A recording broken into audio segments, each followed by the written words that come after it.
जी, आज हमारे साथ है जाने माने राइटर स्वप्निल जैन, जिन्होंने हाल फिलहाल जो है दोस्तों एक बहुत बड़ी ऑडियो सीरीज लिखी है जिसका नाम है इंस्टा मिलियनेयर। और इसके बारे में भी हम इनसे बात करेंगे क्योंकि बहुत अच्छा रिस्पांस देखने को मिल रहा है। उसके अलावा इनकी लाइफ के बारे में भी आज हम इनसे बात करेंगे। लेकिन सर, सबसे पहले स्वागत है आपका बॉलीवुड स्पाई में।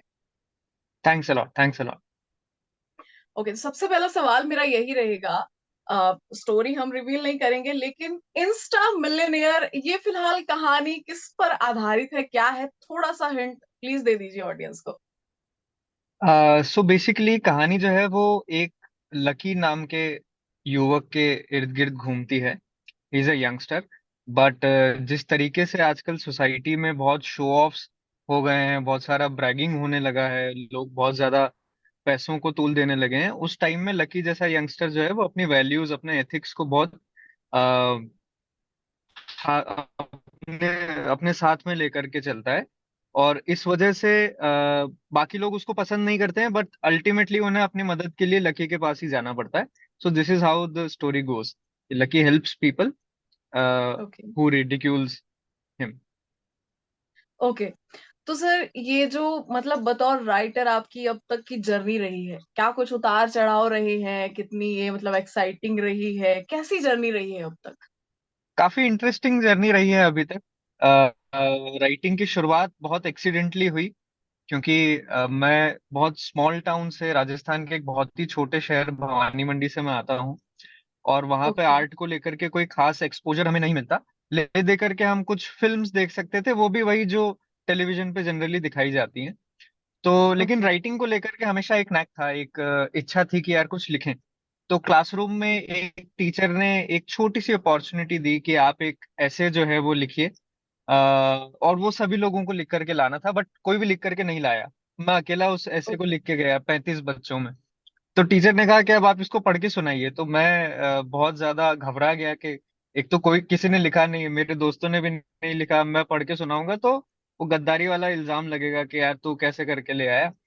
बट मैंने ओके। पढ़ के सुना है, and the teacher said that you you right very well, तुम्हें लिखना चाहिए, तुम्हें कंटिन्यूअसली लिखते रहना चाहिए। बाकी लोगों ओके। ने भी अप्रिशिएट किया।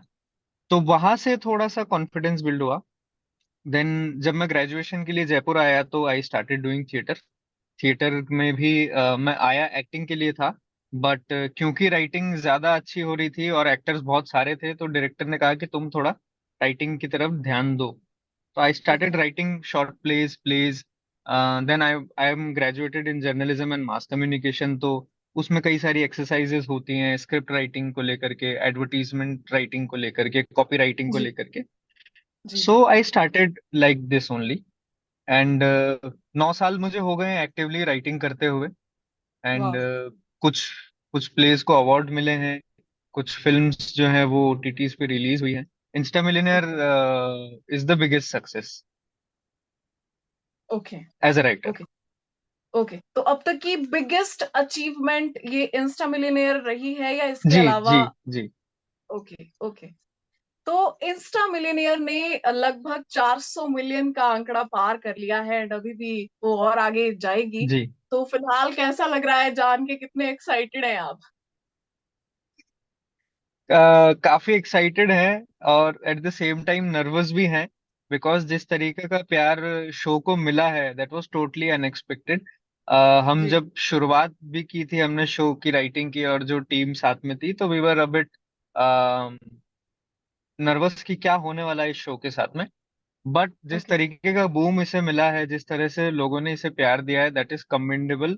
मैं हर रोज सुबह उठकर इंस्टाग्राम एक बार देखता हूँ, रात को सोने से पहले इंस्टाग्राम एक बार देखता हूँ। कोई ना कोई मैसेज जो है वो इंस्टा मिलियनेयर से रिलेटेड मेरे फोन पे ओके। रहता ही रहता है।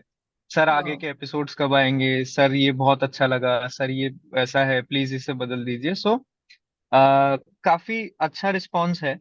और जी। क्योंकि अब एक्सपेक्टेशन बढ़ गई है एंड वी ऑल्सो नो कि पीपल आर लाइकिंग इट, तो प्रेशर जो है वो और डबल हो गया है कि अब जो है राइटिंग को इस लेवल से ऊपर ही लेकर के जाना है, हम इससे नीचे तो नहीं ले जा सकते, ना ही इस पे यस। मेंटेन कर सकते हैं। जी। सो या, वो but we are responsibility. Hoping for the best. जी। लोगों ने यहाँ जी। तक जी। सपोर्ट किया है, आगे भी करेंगे डेफिनेटली। जी, यस ऑफ कोर्स सर।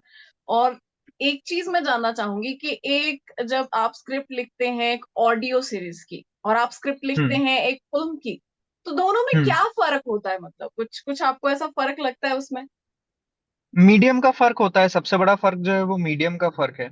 अगर आज के टाइम में हम देखें तो हम विजुअली बहुत ज्यादा एक्सपोज्ड हैं चीजों से। जी। जी। सुबह उठते ही हम लोग अपना सेलफोन चेक करते हैं, उसमें भी यूट्यूब के शॉर्ट्स हैं, रील्स हैं, फिर जी। फिल्म्स हैं, वेब सीरीज है, एडवर्टीजमेंट है, टेलीविजन है, everything. So we are visually bombarded with a lot of content.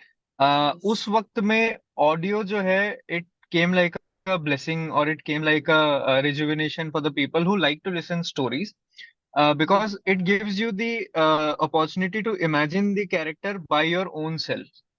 It gives you जी। the opportunity to imagine the situation, to imagine the emotion कि अगर वो गुस्से में होगा तो कैसा दिख रहा होगा, या वो गार्डन में खड़ा है तो किस तरह का गार्डन होगा। And that yes. Makes it beautiful because everybody is imagining the same story in a very different way. That's why ये एक बेसिक डिफरेंस है, visual is a basic difference.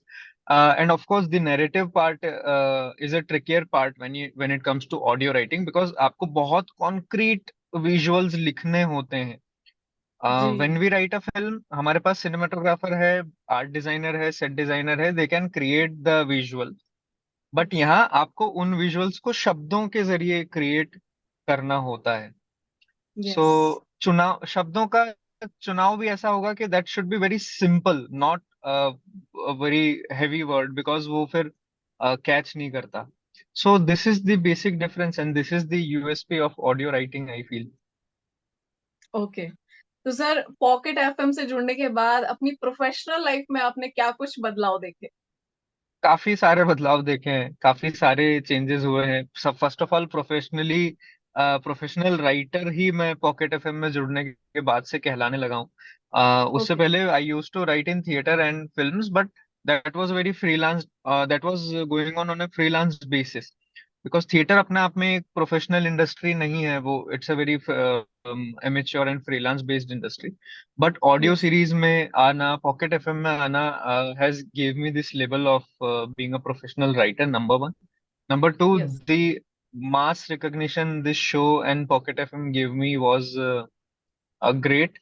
People started recognizing me as a writer, not only in Mumbai and other places, but in my hometown as well. So that's a big okay. achievement for me. People, Mumbai में कोई जाने ना जाने, that's a different thing. But अपने घर में तो जान ले कि हाँ ठीक है, there is someone who is a writer. And ji. they वो बड़ा, they proudly present me in front of every other person that he is a writer. हमारे शहर से पहला राइटर निकला, this and that. So it feels good, it feels great. Okay. तो sir, आपको लगता है कि राइटर्स के लिए जो पॉकेट एफएम जैसे प्लेटफॉर्म्स हैं वो काफी कारगर सिद्ध हो सकते हैं, क्योंकि आज कंपटीशन बहुत ज्यादा बढ़ गया है? डेफिनेटली ये प्लेटफॉर्म ना सिर्फ आपकी लर्निंग के लिए बहुत अच्छे हैं, बल्कि आपको एज अ राइटर बहुत अच्छी अपॉर्चुनिटीज देते हैं to experiment in your own ways. When you start writing in longer formats, आपको एक तो डेली आपको लिखना होता है, so you are always on your toes as a writer. Generally writers, जैसे मैं अपने बारे में बताऊं तो before pocket FM I used to write in 1 week और 1 month, once in a okay. month or once in a week. But when I came in Pocket FM, I started writing daily. So writing is art. I agree with this thing, but at the same time, you will have to develop the craft as well. So Pocket FM gives you the opportunity for the writers to develop their craft in a better way, to understand their writing in a better way, and that's why it's a big hit. Audio series, audio market में Pocket FM is a big name. Yes, बहुत बड़ा नाम बन चुका है अभी। Okay. तो sir, आपके अपकमिंग प्रोजेक्ट्स क्या कुछ रहने वाले हैं अभी, ये जो इतनी बड़ी एक अचीवमेंट मिली है उसके बाद? अभी बहुत सारा काम आने वाला है। I have few releases on OTTs, apart from that few shows which we are working on of pocket FM only, and okay. apart simultaneously I am working in literature domain as well, so I am writing my own novels and short stories as well, so there is too much coming out in upcoming days. Okay. Insta millionaire को जो इतना प्यार मिला है, और एक अलग से, जैसे आप कह भी रहे हैं कि मुझे मैसेजेस आ रहे हैं, तो फिलहाल वो जो जनता इतनी खुश है उसके लिए क्या स्पेशल मैसेज आप देना चाहेंगे? सबसे पहले तो उनको बहुत बहुत तहे दिल से शुक्रिया कि उन्होंने शो को इतना प्यार दिया, मुझे इतना प्यार दिया। इससे बड़ा अचीवमेंट कुछ नहीं हो सकता। And I would like to say कि प्लीज अपना सपोर्ट बनाए रखिए, प्लीज इंस्टा मिलियनेयर को सुनते रहिए, और अपना फीडबैक मुझे जिस भी मीडियम से देना चाहते हैं देते रहिए, चाहे इंस्टाग्राम से, चाहे फोन से, चाहे ईमेल से, चाहे व्हाट्सएप से, सो दैट जी। हम लोग भी आपके साथ इम्प्रूव करते रहें और आपका लिसनिंग एक्सपीरियंस भी जो है वो और बेटर होता रहे। जी, thank you so much sir हमारे साथ जुड़ने के लिए एंड अपना कीमती वक्त देने के लिए। बहुत अच्छा लगा आपसे बात करके। आगे भी होप ऐसे बात होती रहेगी आपसे। Thanks a lot, thanks a lot, same here.